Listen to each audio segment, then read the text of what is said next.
Welcome. Thank you for joining us today. We're really excited to have you here. We have a very informative webinar planned for you. My name is Ashish Joy. I lead marketing here at UpCodes. I'm joined today by Scott Johnson. Scott is the subject matter expert of subject matter experts here at UpCodes. He's our building codes technical lead and has over 23 years of experience in architecture and structural engineering. He's played a crucial role in how we've built our code calculators into the platform and is the perfect person to share how it can help you and your firm. Here's a quick overview of what we have planned for today. We'll take some time to tell you more about UpCodes and what's included in the platform and the value our customers are finding. And then we'll take some time to walk through code calculators, a specific use case, special conditions, and navigating some client changes. After that, we've saved some time at the end for your questions. So feel free to add in questions at any time during this webinar via the Q&A button in your Zoom window. So let's take a few minutes to look at the UpCodes platform. We all know that code research is highly fragmented for the public. So whether it's knowing which codes are relevant or navigating the various iterations of code adoptions and amendments, all of this is time-consuming, fragmented, and expensive. Most organizations don't have a dedicated solution for code research and compliance. There's a wide range of dedicated solutions for project management, specification writing, drafting and authoring, plan review, and visualization, but there isn't a compelling solution out there for code compliance. And this is why we started UpCodes. With UpCodes, anyone involved in the design, construction, or occupancy of a building spend less time searching for the right codes and more time designing and building amazing things. You have this consolidated platform for code visibility and access that enables automated and structured research, and that can be easily shared and referenced by anyone on your team. And since we've started, we've seen a significant uptick in usage and adoption across architecture, engineering, general contracting, building officials, and plan examiners, and ownership groups. So effectively, UpCodes is a comprehensive code compliance platform. It lets you easily research, collaborate, and calculate code requirements efficiently. It modernizes code compliance, and it's the perfect solution for anyone involved in the compliance lifecycle. So UpCodes gives you a reliable and up-to-date source for adopted codes. It's really easy to find the relevant code for a project with seamless access to codes, powerful search capabilities, and frequently updated code sections. UpCodes helps you understand how the code has evolved, and it gives you real-world examples. You can build team-wide code expertise with detailed code diagrams and the ability to compare code sections across other jurisdictions or code year collections. UpCodes lets you structure your code research and collaborate on projects efficiently. You can get stakeholders on the same page with tools that structure your research around projects, tools to collaborate with your team, and tools to build project templates. UpCodes also helps you build out code reports and export that research. You can efficiently determine code requirements with code calculators and code sheet exports. Furthermore, you can repurpose that prior research to simplify the process for starting new projects. And we're proud of the impact we're making with our customers.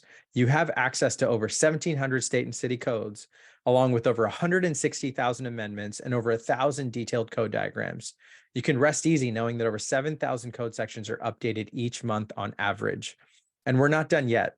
We're continuing to listen to your feedback, and we're making meaningful improvements to our platform. And now we're going to spend some time and dive into code calculators. I'm going to hand things off to Scott Johnson, our building codes technical lead here at UpCodes. Scott, why don't you take it away? Hi, my name's Scott Johnson, and I'm glad to be here with you today. I'd like to share with you UpCodes Code Calculators. Now, let me share my screen here, and then we'll dive into this. So we're all familiar with the cycle of design and code compliance. Code research often starts with the search for specific code requirements for your project, including state and local amendments. Then we apply these to our project, and we modify our drawings to conform to those code requirements. And as the design changes because of client input, then we need to make sure that that design stays compliant. And then finally, after we submit for a permit, we will receive plan check comments? Hopefully not, but we do. And we will make further changes and revisions to those drawings. And then that cycle starts all over again until the permit is approved for issuance.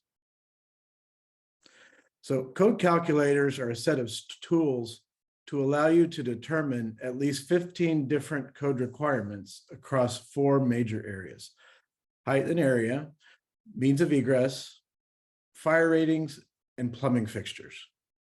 They include in-depth explainers to show the steps taken in the calculation and also allow you to export code sheets to use directly in your project.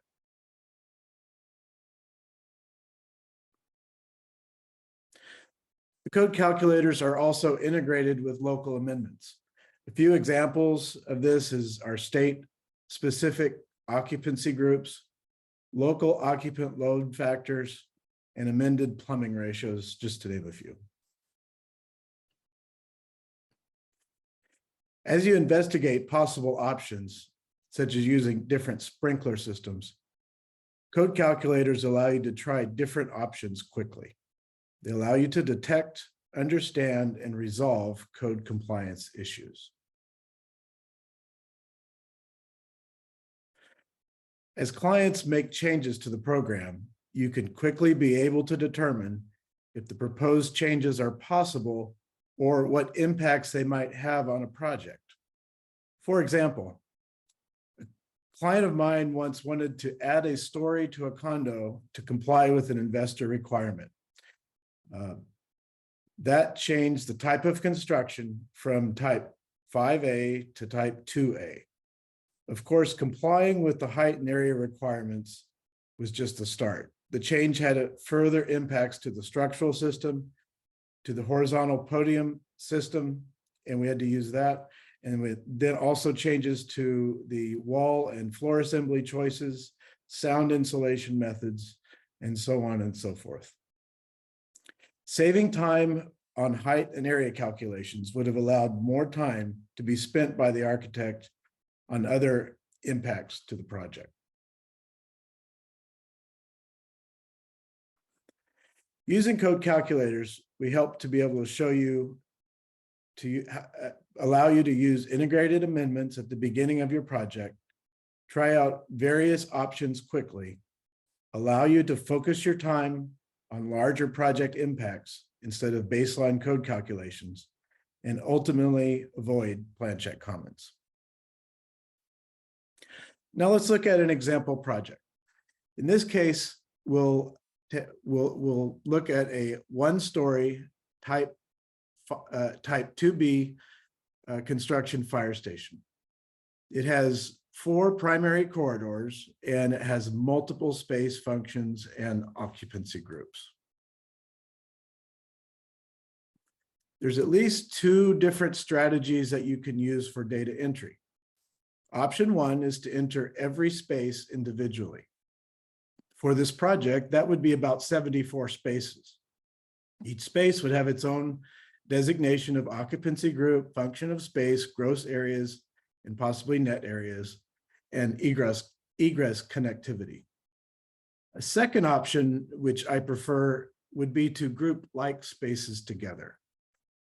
I'd recommend starting with spaces that share common use functions found in Chapter 10, and then create separate spaces if certain spaces have unique occupancy groups, such as a large gathering space for the residential area, or a space that requires or that has unique qualities, such as having a mezzanine. And in this case, I used a different software, Bluebeam, to be able to find what those total group areas would be. Of course, you're welcome to use whatever methods that is best for you. Another important thing to think about is the connections. So how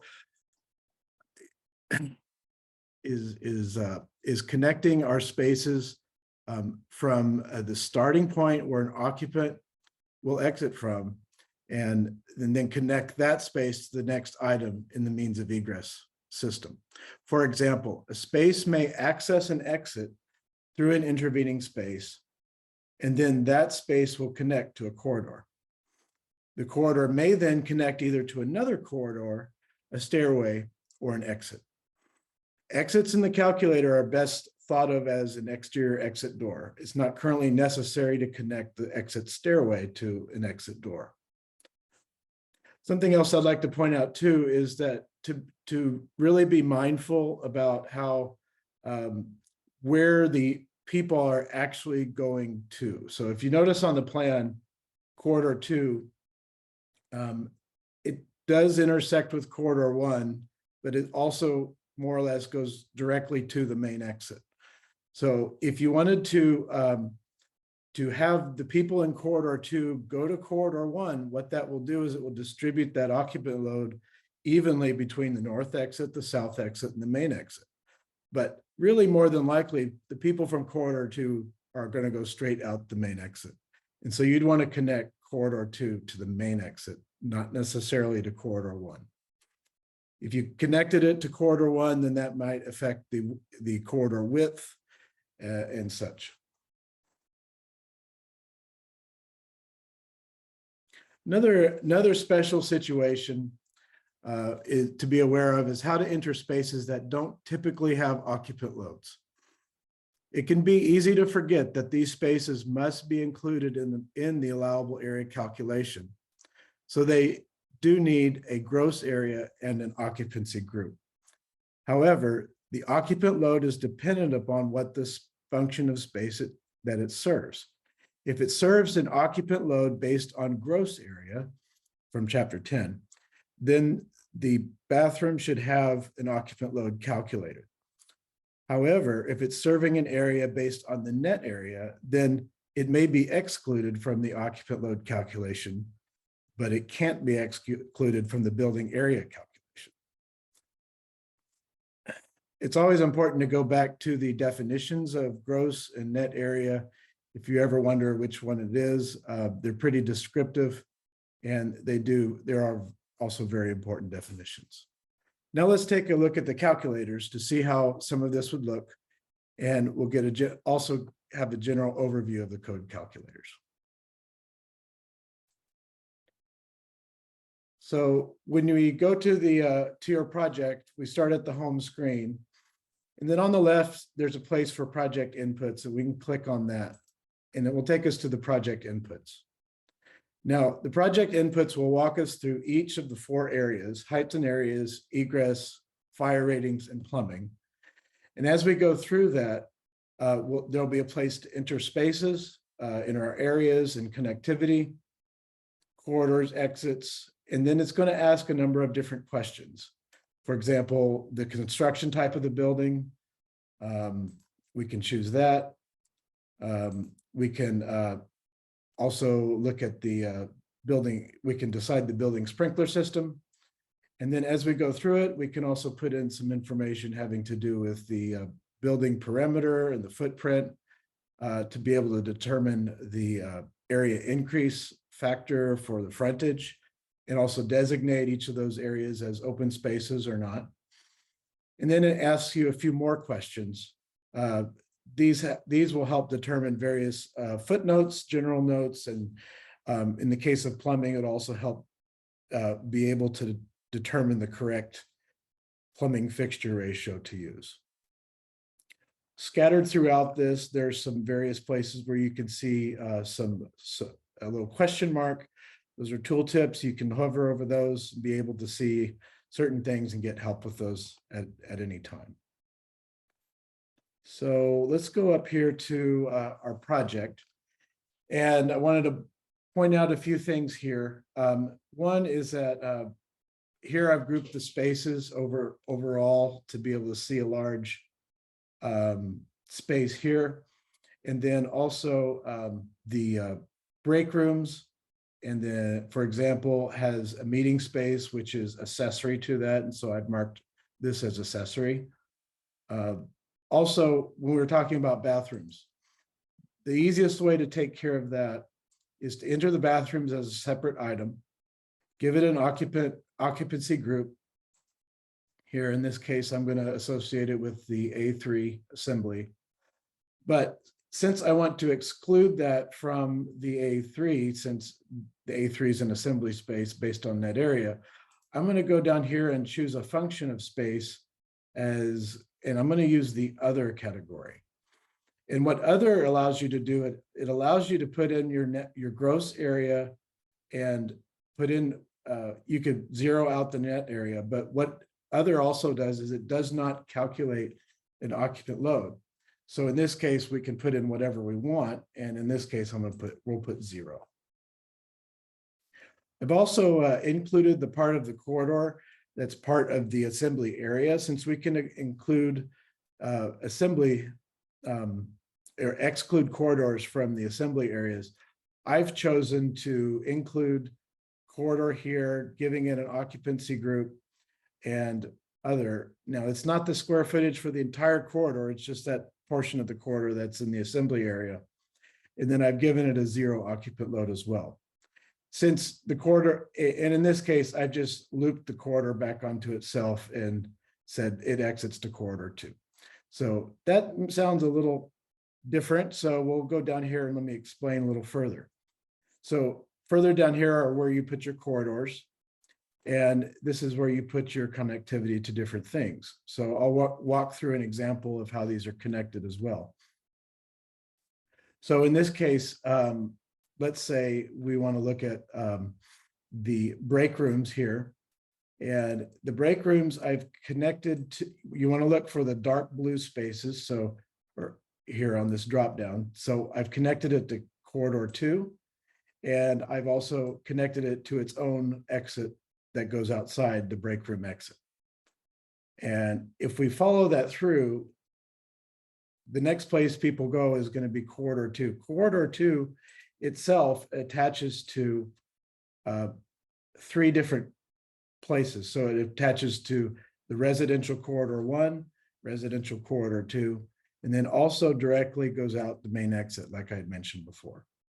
If you wanted to change any of these connectivity, you just simply click on the one you want to deselect and then select the next one. And if we go through here and we can go and take a look at the answers, and then, so if we click on code calculators, it'll bring us to the summary sheet for it has all of our answers here. So if we scroll down through this, we can see all our building data, types of construction that we selected. And it also has various things like heights and areas, calculations, egress, and so forth. So as we go through here. So, and all the way down to plumbing fixture counts. Now, let's say, for example, in our case here, I had previously changed this here to 3A. Let's put it back on 2B, type of construction. And if we go there, we'll notice that the building area field here is turned red. That means that it's a non-compliant condition, and we need to do something to be able to rectify that to have a compliant building. If we wanted to see further what this is, we could click on See Calculation, and that'll bring up what we call an explainer.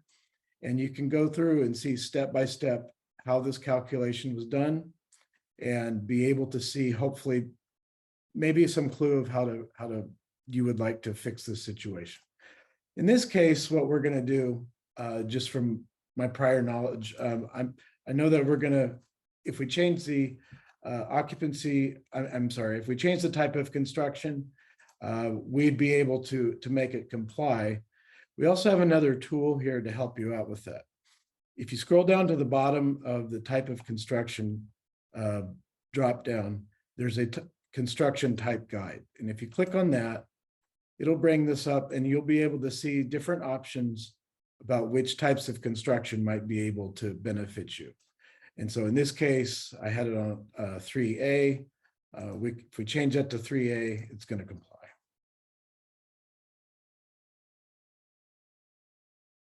And then back here to the summary sheet. I'd also like to point out, if by chance any of these were just to be completely blank, it usually means that there's some sort of data that needs to be filled out that hasn't, or a question that hasn't been answered yet. And so you can click on the edit input for that, whatever that specific one is here, and it will take you to the question, just the questions that need to be answered for that specific calculation. Now, going back to the code calculators, I want to point out also the export feature. We can export this to a PDF, and we can also export it as an Excel spreadsheet. All right, great. So back to you. And if we have any other questions here? Scott, I think you kind of addressed this a little bit, but what if as a user of Code Calculator, I don't know the type of construction? And sorry, let me let you share screen here, but what would be the way, what would be our guidance to this question? What if I don't know the type of construction? What should I do? Okay. Let me share here. So in order to calculate a lot of these, many of these things, type of construction is something that's really necessary to indicate. If, let's say, it's at a very early stage of the project and just it hasn't been scoped out in the yet in the program, then I would just suggest picking something you're familiar with, type, like, for example, type 5A, if it's combustible construction. Usually most people will know if they're going to have a non-combustible building or a combustible type construction building from the beginning. It's going to be wood frame or steel or concrete. And you could probably make some guesses about what those are. If you needed some more guidance, of course, we could look in the code. We can also look here at this tooltip, and it will be able to give some description about what each of these types of construction are.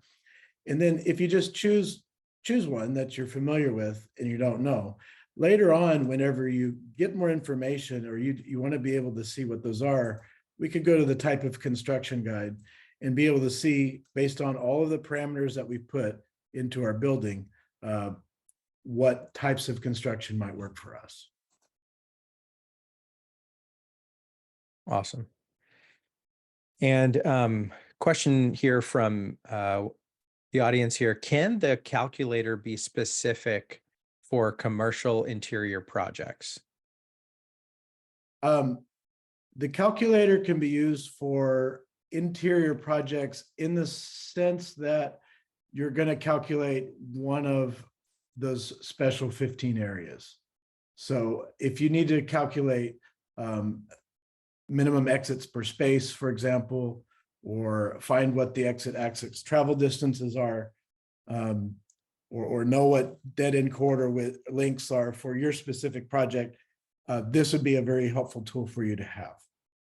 In the future, we hope to be able to build in some more aspects that specifically would address existing building type situations and be able to acknowledge the existing building code more. But right now it is tilted towards new construction, but you can still use it for existing projects in certain ways. I hope that answers that question for you. Thank you. Thanks. Great. Scott, another question. Can you show us how to determine fire alarm system requirements with the calculator? Right now, we don't have the ability to calculate those fire system requirements or to see if fire alarm systems are required. That's something that we could look into in the future, though. Awesome. Yeah, and just for the audience, please keep the suggestions and ideas coming. Like, we are all ears to hear, what makes sense for us to keep adding to the platform. And so please keep us posted. All right. So Scott, another question for you here is, what's the quickest way to change a project to a different city? And will that also adjust the code requirements in the calculator? Oh, great question. Yes, you can do that actually. So what you would do for a project here, this is in Alabama, 2021 code. So if we wanted to change this, let's say if we wanted to go to Tennessee, let's say, and so we go to settings, and then if we click on duplicate here, we can go and we can choose the code that we would like to use. And in this case, let's go down and we'll select Tennessee. And then we can pick which year that we want to use. Actually, I'm going to use Nashville in this case. And we pick that year, 2018, and then duplicate, and then it's going to convert it. And one way, it will translate that to new code requirements. So if there was something before in the old project where the code would allow it, but then now in the new place, it wouldn't be allowed. And that's something that we would be flagging, then it would be something that you would see as a non-compliant type condition. One area specifically where this you'll see a difference is in the area calculations, because they changed the methodology for frontage area from the 2018 to the 2021 codes. And then you'll be able to see here that for 2018, it will calculate the frontage per the 2018 method, because we changed to a jurisdiction that has adopted into law the 18 code. Got it. And okay, great. Here's a question that came in from Kevin Dumaine. It says, will the calculator allow us to try to, sorry, let me rephrase this. Will the calculator allow us to try different options under 508 for accessory occupancies, non-separated and separated occupancies? Great question. The answer is yes. And in this case, let's go back to our project inputs. I'll point out where that is. So here, right under where we enter in the building composition here, there's a question that says, are the occupancies in the building fully separated? And that's where we can select yes or no. And so yes is going to use the provisions of, I believe, or in section 508 for separated occupancies. And then if we go with no, it's going to do a non-separated building. And as we go through here too, if you want to designate accessory uses, then you can indicate these as we go along. Now, if it will start checking for too much area being used as an accessory group. So if we start designating too many of these, that pushes it over the 10% limit, it's going to notify us here. It was a little note right here that says a total accessory occupancy floor area is greater than 10% of the total floor area. So it's going to alert us that there's a compliance issue with that. Got it. Okay. Another kind of meta question here. How would I add multiple buildings on a single site? That's a good question. Right now, you would need to show those as separate projects and do those separately. Again, hopefully in the future, we'll be able to integrate these so you could either have multiple buildings, let's say if it was a multiple buildings on a podium, or if it was a campus situation where you had a number of buildings that are fairly close to each other, and be able to address some more of the code requirements around those as well. But at the moment, you'll need to do them as separate projects. Got it. Another question here, and Scott, you showed the C calculation functionality there. Is it possible to print individual calculations? Yes, it is. So let's go there now. And so if we go down to, say, building area, if we go to C calculation and we click on, there's a print icon at the top, just be able to print on that. And then it's going to be able to bring up a printable version of that calculation explainer. Awesome. Another question here. Are there plans to include fire alarm bidding based on square footage and occupancy? Fire alarm bidding, is that the question? Yeah. I don't believe that that's something that we thought about. So I'd have to think about that, but no, I don't believe so. It's not, and it's something that we can't do right now. Got it. Are there separate calculators for the existing building code? At the moment, no, there's not. It's something, again, that hopefully we'll be looking into later this year. Okay. Another question here from Brenda, can the code calculator account for code sections like section 510.5 that increase allowable building height and number of stories? Yes, yeah, it can actually.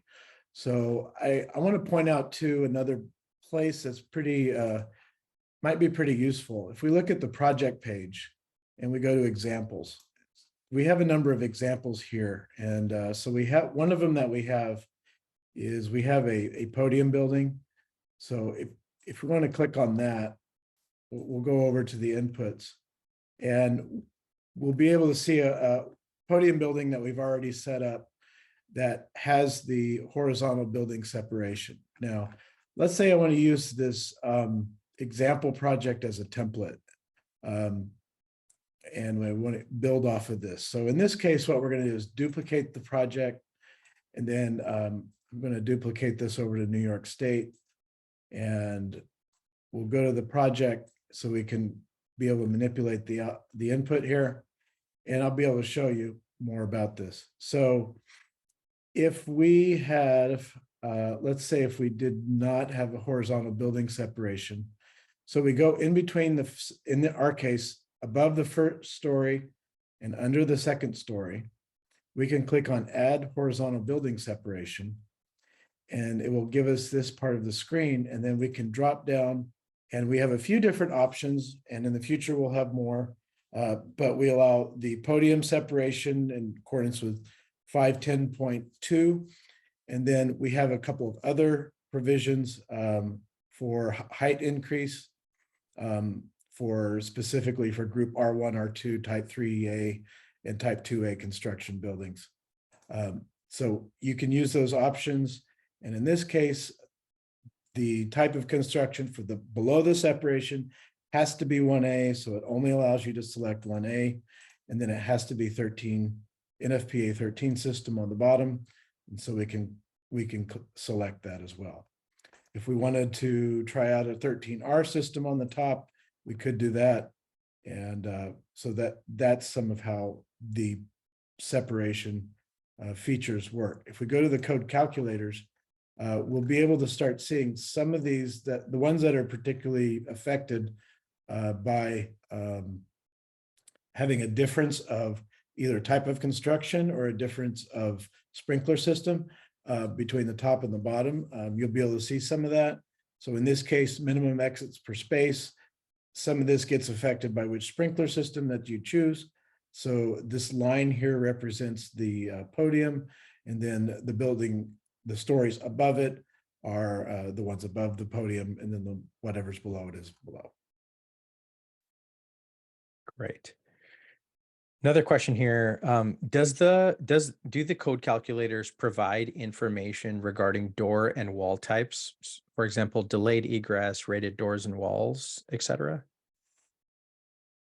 Right now, what we provide is, if we scroll on down to fire ratings, we provide fire ratings specifically about, we'll show firewall ratings in case that you use that in your project. We show it on all projects, whether you have it or not. So if you need this information, it's right here at your fingertips. Same with fire area separations. Not every building has a fire area separation, but that's provided as well. And then we also have minimum corridor fire resistance ratings down here. And that's going to be based upon what the occupancies, what corridors what occupancies those corridors serve. Now, and then also down here, probably most importantly, is required occupancy separation. So if it's a fire separated building, you'll be able to see what those separations are between, let's say, the A occupancy and a B occupancy above. And then this is a podium building, so this is above the horizontal separation. It's 2 hours in this case, based on our choice of sprinkler system. You'll be able to see that as well. As far as door ratings and things like damper ratings, again, that's something that we're looking at and hope to be able to add to it in the future. So we'd love to hear more feedback on that kind of thing and what you guys would like to be able to see. Yeah, so please, just as Scott mentioned, please send those ideas in or questions you have. So yeah, thank you for that. A little bit more of a tactical question here, Scott. How do you change the project name or the code applied once? I think you already walked through how to change the code on the project, but just really quickly, could you show the group how to change the project name once Sure. they've built it out? Yeah. So if we go to settings here at the bottom on the left, you have a number of different things. One of them is rename, so we can rename the project here. So we could do that. Also, this allows you to be able to archive the project. You could lock the project. Let's say if you wanted to create a template for your office and you don't want someone to go and mess with the template. So you can lock the project, and means that they can't edit it, but maybe what they'll be able to do, they should be able to duplicate that project and use it, for their specific use. Also, like I said, renaming, duplicating, that's how you're going to be able to change the year or change the jurisdiction of the project. And then you can also invite other people to the project to collaborate. You can put in their email address here and then invite them, and they'll receive an email as well. And just a thought to add, so whenever you want to share your code analysis with the team without exporting it, it's that exactly here what Scott's showing with the sharing that allows you to do that. So basically you can add your teammates to the project and then you can kind of go over the calculations together. That's right. Okay. If I did want to point out, if you choose visible to your team up here, it's going to be visible to everybody who's on your account. So, but if you want to just share it with specific people, I would use the sharing button down here. All right. We'll do one more question. And we've had so many great questions that have come in. Scott, one final question. Does the calculator include any information about control areas? No, at this time, we don't have any information for control areas specifically. Okay. No. And Andrew, thanks for sending in that question. Once again, these are great suggestions. These are things we're, actively exploring and looking at. So please keep these suggestions coming. They help us as we think about the roadmap. If you want to take this further and see how UpCodes can be this all-in-one code compliance platform for your firm, get started with your free trial at the URL you see on the slide. Most of what you've seen today are premium features that you can experience when you start your free trial. For the rest of you on the call who are existing customers, you can also reach out to us if you have any questions. If you have more technical questions, you can contact us directly at support@up.codes. Thank you all for joining us today. We're really excited to see how you leverage code calculators in your next project. Thank you, Scott, for presenting and answering those questions. Thank you all for joining. Have a really wonderful day. See you at the next webinar.